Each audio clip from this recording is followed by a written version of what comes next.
Hello friends, जय माता दी। कैसे हैं आप सब दोस्तों। मकर संक्रांति है, 14 जनवरी दोस्तों महापर्व है।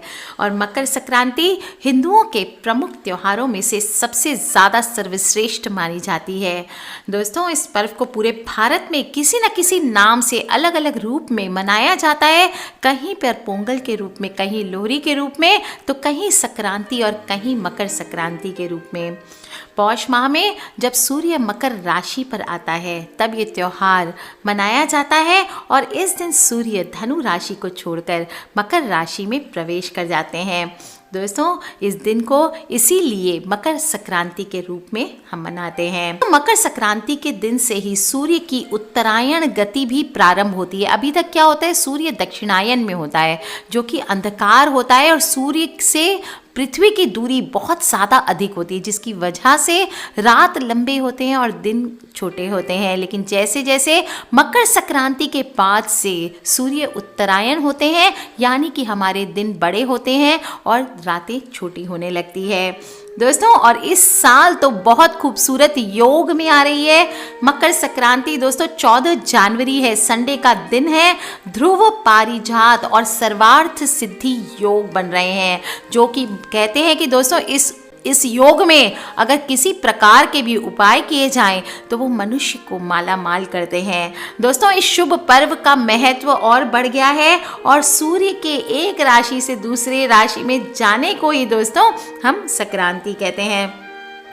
दोस्तों शास्त्रों के अनुसार दक्षिणायन को देवताओं की रात यानी नकारात्मकता का सूचक माना गया और उत्तरायण को देवताओं का दिन यानी सकारात्मकता का प्रतीक माना गया है। इसलिए इस समय जप, तप, दान, स्नान, श्राद्ध, तर्पण आदि जो भी आप धार्मिक क्रियाकलाप करते हैं उनका विशेष महत्व होता है। और इस अवसर पर अगर आप कोई भी दान करते हैं तो 100 गुना बढ़कर पुण्य के रूप में मिलता है।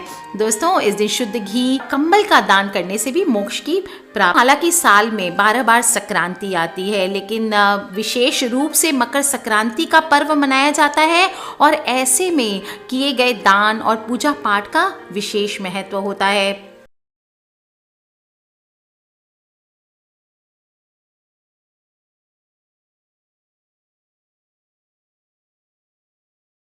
करते हैं दोस्तों स्नान का इस दिन बहुत बड़ा महत्व आता है। देवी पुराण में लिखा गया है कि जो व्यक्ति मकर संक्रांति के पवित्र दिन तीर्थ स्नान नहीं करता अथवा घर में तिल डाल करके स्नान नहीं करता या स्नान नहीं करता, वो 7 जन्मों तक रोगी और निर्धन बना रहता है। दोस्तों मकर संक्रांति के दिन देवताओं के निमित्त तीर्थ में जाकर के द्रव्य सामग्री, पितरों के लिए जो भी पदार्थ दान किए जाते हैं उसे देवता और पितर हर्षित होकर के स्वीकार कर लेते हैं। और दोस्तों अगर आप कुछ भी ना कर सकें तो कम से कम स्नान करके अपने घर पे थोड़े से तिल डाल करके जल में स्नान करें और फिर थोड़े से तिल, काले तिल हाथ में ले लें, 1 लोटा जल ले लें और दक्षिण मुखी हो करके 3 बार अपने अंगूठे से अपने पितरों के नाम का जल दक्षिण मुखी हो करके डाल दें। दोस्तों कम से कम उस दिन थोड़ा सा और कुछ ना कर सकें, 1 लोटा जल दक्षिण मुखी हो करके आपको अपने पितरों को ज़रूर अर्पण करना है। दोस्तों बहुत खूबसूरत है।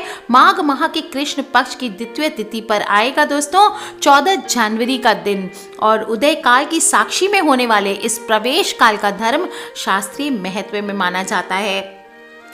दोस्तों आपको आज मैं बता दूं कुछ काम, जो स्नान तो एक आपको ज़रूर करना चाहिए, नहीं तो दरिद्रता आपके घर में वास कर जाती है। लेकिन कई जगह पर मानते हैं कि इस दिन महिलाओं को दांत ब्रश करने की मनाही होती है, इस दिन दांत ब्रश नहीं करना चाहिए। और कुछ लोगों को आदत होती है कि बिना नहाए चाय या बिस्किट आदि खा लेते हैं या चाय पी लेते हैं, स्नैक्स आदि खा लेते हैं। दोस्तों अगर आपको बहुत ज़्यादा तबीयत खराब हो जाती है, आपकी बहुत ज़्यादा प्रॉब्लम है, तो एक अलग बात है, थोड़ी सी चाय दूध आप ले सकते हैं। लेकिन दोस्तों आपको इस दिन ध्यान रखना चाहिए कि गंगा या किसी भी नदी में, पोखर में, किसी भी तालाब में, किसी भी सागर में, किसी भी कुंड में आप स्नान करें या फिर कम से कम घर में थोड़े से तिल डाल करके स्नान करें और दान करके ही कुछ खाना चाहिए। अगर आप तुरंत उस समय दान नहीं कर सकते तो जो भी चीज़ आप दान करना चाहते हैं वो कम से कम अपने पितरों को जल देने के बाद हाथ जोड़ करके रख दें और थोड़ी देर बाद जा करके उसको दान करें। लेकिन कम से कम हाथ जोड़ने के बाद ही आप आप कुछ भी ग्रहण करें। दोस्तों अगर आप इस दिन नदी में नहीं नहा सके तो कम से कम घर में इस दिन सबसे पहले आपको नहाने का काम ज़रूर करना चाहिए। इसके अलावा दोस्तों खान पान में इस दिन विशेष परहेज रखना चाहिए। मकर संक्रांति को दोस्तों खिचड़ी खाने का भी दिन माना जाता है। स्पेशली यूपी बिहार साइड में दोस्तों खिचड़ी का पर्व माना जाता है। हर किसी के घर पे सारे लोग मिलकर खिचड़ी बनाते हैं, खाते हैं और दान भी करते हैं। इसलिए दोस्तों इस दिन खिचड़ी पर्व के रूप में मनाना चाहिए और कई जगह दही चूड़ा का खाना भी खाया जाता है। साथ ही साथ चूड़ा आदि का दान भी किया जाता है। चूड़ा यानी कि पौवे। और दोस्तों मकर संक्रांति के दिन आपको ध्यान रखना चाहिए कि लहसुन, प्याज, मांस, मदिरा, नॉनवेज आदि का आप अगर पूजा पाठ में विशेष रूप से बहुत ध्यान रखते हैं, मान्यता करते हैं, तो इस दिन इन चीज़ों से आपको जो भी तामसी चीज़ें कहलाती है उनसे आपको बिल्कुल परहेज रखना चाहिए।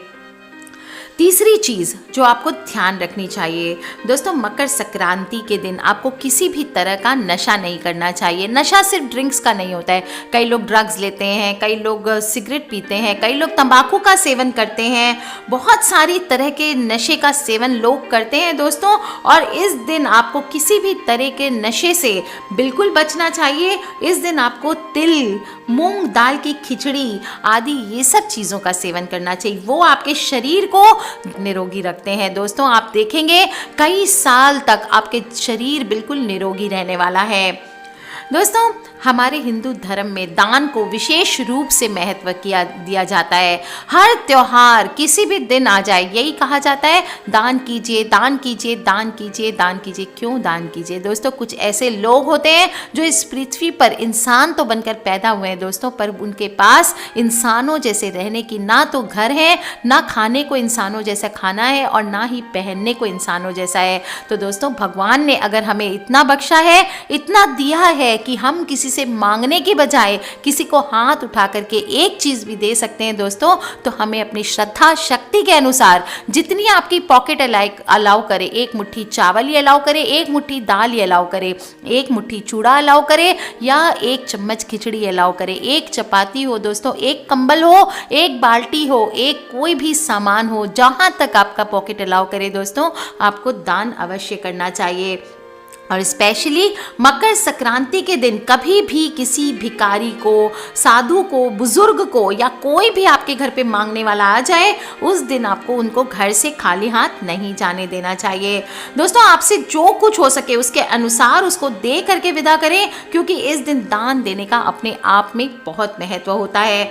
दान में तिल का सामान हो सके, चूड़ा का सामान यानी पौवे का सामान हो सके तो बहुत अच्छी बात, गुड़ का सामान हो सके तो बहुत अच्छी बात, नहीं तो जो भी आपकी श्रद्धा शक्ति हो वो आपको दान करना चाहिए। दोस्तों चौथी चीज़ जो आपको करनी है वो ध्यान रखना है कि गलती से भी आपको किसी उस दिन गुस्सा नहीं करना है। मकर संक्रांति पर आपको विशेष रूप से अपनी वाणी पर संयम रखना चाहिए। भूल करके भी किसी से भी लड़ाई झगड़ा आदि नहीं करना चाहिए। हमेशा दूसरों से मधुर बोल ही बोलने चाहिए। वैसे तो ये आपको हर दिन प्रैक्टिस करना चाहिए। आपकी बातों से किसी को ठेस ना लगे दोस्तों, किसी को भी हर्ट करना बहुत बड़ा पाप होता है। आप लोगों को मैंने एक वीडियो भी दिया था इमोशनल अत्याचार। कई लोग आपको हाथों से नहीं मारते दोस्तों, अपनी वाणी से आप पर अत्याचार करते हैं, जिसे हम इमोशनल अत्याचार के नाम से जानते हैं। इस दिन आपको ये ध्यान रखना चाहिए दोस्तों, ये बहुत बड़ा पाप होता है। किसी को भी आपकी वाणी से ठेस ना पहुंचे, आपकी हरकतों से ठेस ना पहुंचे, इस चीज़ का ख्याल आपको मकर संक्रांति के दिन विशेष रूप से रखना चाहिए। दोस्तों हो सके तो इस दिन आपको सूर्य देवता की अगर आप कृपा पाना चाहते हैं तो शाम के समय यानी कि सूर्य ढलने के बाद आपको भोजन नहीं करना चाहिए। साथ ही साथ अगर आप गांव में रहते हैं और गाय भैंस या फिर आप शहरों में रह करके भी गाय भैंस आदि पालते हैं तो इस दिन गाय और भैंस दूने की भी मनाही होती है। दोस्तों दूध कब आता है माँ को? जब उसका बच्चा पीता है। तो उस दिन एटलीस्ट आप अगर कार्य भी करते हैं, काम भी करते हैं दूध बेचने का दोस्तों, तो आपको ट्राई करना चाहिए कि उस दिन गाय या भैंस आप ना दूहें और उनके बच्चों को उनका अधिकार प्राप्त होने दें। दोस्तों, मकर संक्रांति प्रकृति से जुड़ा पर्व है। लोहड़ी का त्योहार हम विशेष रूप से मनाते हैं। अग्नि में फसल, नई फसल जो होती है वो डालने की बात बताई जाती है। दोस्तों, ऐसे में लेकिन ध्यान रखना चाहिए कि इस दिन अगर फसल काटने की आप योजना बना रहे हैं तो उस दिन आपको फसल बिल्कुल नहीं काटनी चाहिए। इग्नोर करें इस काम को, आगे के लिए रख दें और ध्यान रखें दोस्तों, मकर संक्रांति पर इन कामों को करने से बहुत ही ज़्यादा दुखों की प्राप्ति होती है। दोस्तों, ध्यान रखें, सुबह के समय स्नान, दान, जप, तप, श्राद्ध और अनुष्ठान करने के बाद आपको बाल धोने से भी बचना चाहिए। इस दिन नहाएंगे जब आप, तो मनाही होती है कि बालों को इस दिन नहीं धोना चाहिए। बालों को धोने से पितृ दोष की प्राप्ति होती है। किसी से भी दोस्तों आपको इस बात का ध्यान रखना चाहिए कि अगर आप कहीं पे कोई पेड़ कटवाना चाहते हैं, खासकर अगर कहीं पर आपके घर पे पीपल का वृक्ष उग करके आ गया है और उस दिन आप सोच रहे हैं इसे ट्रांसफ़र करने का, तो उसे बिल्कुल नहीं करना है। कोई भी प्लांट को उस दिन ट्राई करें, ना छुएं। आप पीपल के वृक्ष की पूजा करें, वो आपके लिए बहुत बेनिफिशियल होगा।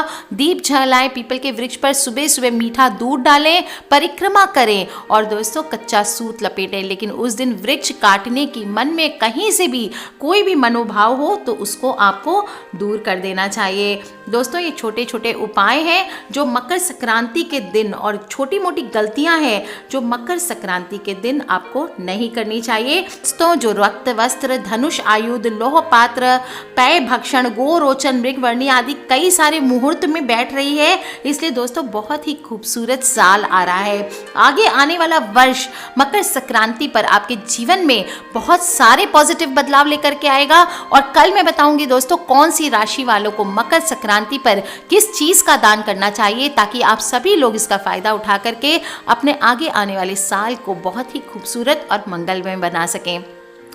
कर लीजिए ये उपाय दोस्तों। ध्यान रखनी है, ये गलतियां आपको बिल्कुल नहीं करनी है। मकर संक्रांति पर 70 साल बाद ऐसी खूबसूरत मकर संक्रांति आएगी दोस्तों, इसलिए ये मकर संक्रांति को अपने लिए सर्वार्थ सिद्धि योग में, धन लाभ के योग में दोस्तों बहुत खूबसूरत संक्रांति आ रही है, इसे खूबसूरत बना लीजिए। और साथ ही साथ अपने मम्मी पापा, भाई बहन, बच्चे, फ्रेंड्स, फैमिली जो भी हैं, उन सभी को ये इन्फॉर्मेशन ज़रूर बताएं दोस्तों, ताकि सभी लोग इस खूबसूरत मकर संक्रांति का फायदा उठा सकें। किसी भी तरह के क्वेश्चंस हो प्लीज मुझे वीडियो के नीचे लिख के जरूर पूछ ले दोस्तों। और हाँ दोस्तों, सब्सक्राइब करके रखें ताकि आप और मैं आने वाले वीडियोस के थ्रू कनेक्टेड रहें। Love you all, take care, जय माता दी एंड बम बम भोलेनाथ की।